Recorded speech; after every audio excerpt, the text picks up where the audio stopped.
ಇವತ್ತು ಚಿತ್ರದುರ್ಗದ ಹಿಂಗೆ ಬರ್ತಾರೆ. ಚಿತ್ರದುರ್ಗದ ಮಹತ್ವ ಏನಂತಂದರೆ, ನಾಡಪ್ರಭು ಕೆಂಪೇಗೌಡರು ಏನು ಮೊದಲನೇ ಕೆಂಪೇಗೌಡರು ಬೆಂಗಳೂರಿನ ಸಂದರ್ಭ ಏನಿತ್ತು, ಆ ಬೆಂಗಳೂರಿನದೊಂದು ಬಹಳ ದೊಡ್ಡ ದುರಂತ ಏನಂತಂದರೆ, ಇವತ್ತು ಶಿವಾಜಿ ಬಗೆಗೆ ಭಾಳ ದೊಡ್ಡ ಮಟ್ಟದ ಪೂಜಕತ್ತರಲ್ಲ, ಅವರ ಅಪ್ಪನೇ ಬೆಂಗಳೂರನ್ನ ಆಕ್ರಮಿಸ್ತಾನೆ ಶಾಜಿ ಭೋಸ್ಲೆ.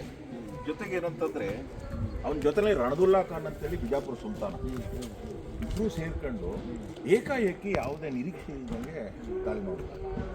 ಸಿದ್ಧ ಇರೋದಿಲ್ಲ, ಸಿದ್ಧ ಇದ್ದಿದ್ರೆ ಅವನು ರಣವಿಕ್ರಮ. ಕೆಂಪೇಗೌಡ ಏನು ಸಾಧಾರಣ ಅಲ್ಲ.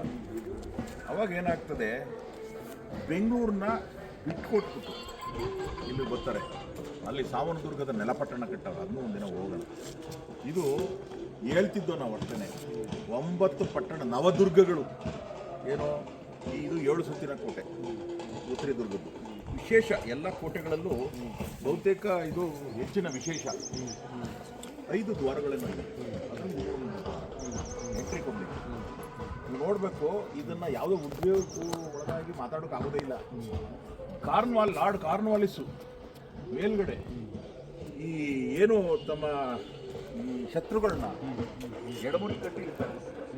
ಆಮೇಲೆ ಎಲ್ಲೋ ಪಿರಂಗಿಗಳು ಅವು ಇವು ಇದ್ವಲ್ಲ, ಇಲ್ಲಿ ಕಾರ್ಖಾನೆ ಮಾಡ್ಕೊಂಡಿದ್ರು. ಅಲ್ಲಿ ಮೇಲ್ಗಡೆ ಹೋದರೆ ಟಿಪ್ಪು ಸುಲ್ತಾನವೇ ಏನು ಕೆಂಪೇಗೌಡರ ಒಂದು ದೂರಗಾಮಿ ಆಲೋಚನೆಗಳಿದ್ದು ಸಂಬಂಧಪಟ್ಟಂಗೆ ಬ್ರಿಟಿಷರೇ ಇದಾಗ್ಬಿಟ್ಟವ್ರೆ. ಇದನ್ನು ಮಾಡೋಕ್ಕೆ ಸಾಧ್ಯನಾ? ಅಷ್ಟು ಮಟ್ಟಕ್ಕಿದ್ದಾವೆ.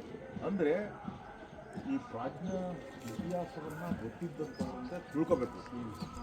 ಈಗ ನಾವು ಸುಮ್ಮನೆ ಬರ್ತೀವಿ, ಸುಮ್ಮನೆ ಹೋಗ್ತೀವಿ. ಈಗ ಹೇಳಿವೆ ಇದೇನಾಗ್ಬಿಟ್ಟದೆ ಚಿತ್ರದುರ್ಗ, ಹಿಂಗೆ ಯಾರೋ ಅಂಡಲಿ ಯಾರೋ ಹೆಣ್ಮಕ್ಳು ಗಂಡಸರು ಅಥವಾ ಎಣ್ಣೆ ಹೊಡಿಕೋ ಬಾಡ್ ತಿನ್ನೋಕೋ ಸಮಯ ಲಾಸ್ಟ್ ವೀಕ್ ಡೇಸ್ನಲ್ಲಿ ಅದಕ್ಕೆ ಒಂದು ಜಾಗ ಮಾಡ್ಕೊಂಡ್ಬಿಟ್ಟಿದೆ. ಒಟ್ಟು ನಿಜವಾಗ ಇದು ಇತಿಹಾಸವನ್ನು ಕರ್ನಾಟಕ ಸರ್ಕಾರ ವಿಶೇಷವಾಗಿ ಗಮನ ತಗೋಬೇಕು.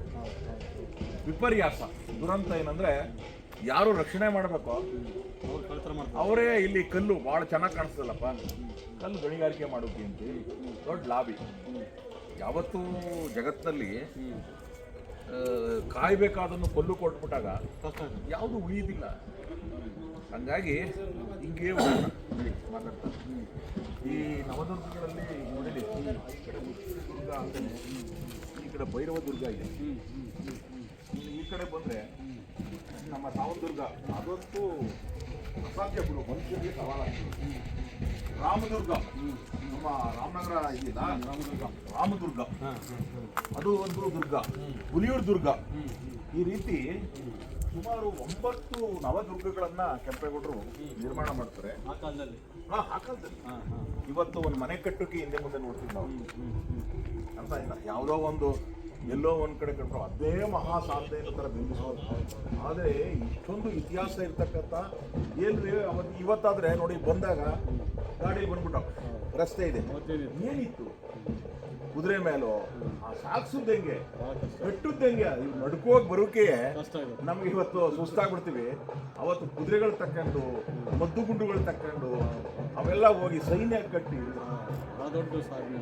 ಆ ಕಾರಣಕ್ಕೋಸ್ಕರ ಕನ್ನಡಿಗರು ಇದ್ರ ಬಗ್ಗೆ ಸ್ವಲ್ಪ ಗಂಭೀರವಾದ ಚಿಂತನೆ ತಗೊಂಡ್ರೆ ದೇಶ ವಿದೇಶದ ಪ್ರವಾಸ ಬರ್ತಾರೆ. ಬೆಂಗಳೂರಿಂದ ಅನತಿ ದೂರದಲ್ಲಿರುವ ಸಹಿತ ಶುದ್ಧ ಪ್ರಕೃತಿ ಸೌಂದರ್ಯ ಸೂಪರ್ ಇರೋ ಸಹಿತ ಇಲ್ಲಿ ಏನಪ್ಪ ಅಂತಂದರೆ ಈ ನಿಷಿದ್ಧವಾದಂಥ ನೋಡ್ಬೇಕು ಎಲ್ಲ ಬರ್ತಾರೆ, ಅಲ್ಲೇ ಪ್ಲಾಸ್ಟಿಕ್ ಹಾಕ್ತಾರೆ, ಇದೆಲ್ಲ ನಡೆದಿದ್ದಾವೆ. ಹಾಗಾಗಿ ಇದು ಭಾಳ ದೊಡ್ಡದಿದೆ. ಎಲ್ಲ ಕನ್ನಡಪರ ಹೋರಾಟಗಾರರು ಬರಬೇಕು. ಮುಂದಿನ ವರ್ಷದಲ್ಲಿ ಸಾಂಕೇತಿಕ ನಡೀತಾ ಮುಂದಿನ ವರ್ಷದಲ್ಲಿ ಎಲ್ಲರಿಗೂ ಕರೆಕ್ಟ್ ಎಲ್ಲ ನೀವು ಒಂದು ಪಂಜಿಟ್ಟು ಬರಯ್ಯ. ಯಾಕೆ ಅಂತಂದರೆ ಇದು ಜನಜಾಗೃತಿ ಆಗಲಿ ಸರ್ಕಾರ ಗಮನ ಸೆಳೆದಕ್ಕೆ ಸರ್ಕಾರ ಗಮನ ಸೆಳೆಯೋದು. ಮತ್ತು ನಾನು ಹೇಳಿದ್ರೆ ಆರಂಭಿಸಿ ಆಗ್ತಾನೆ ಅದೇ ತಗೊಂಡು ಹೋಗ್ತಾರೆ.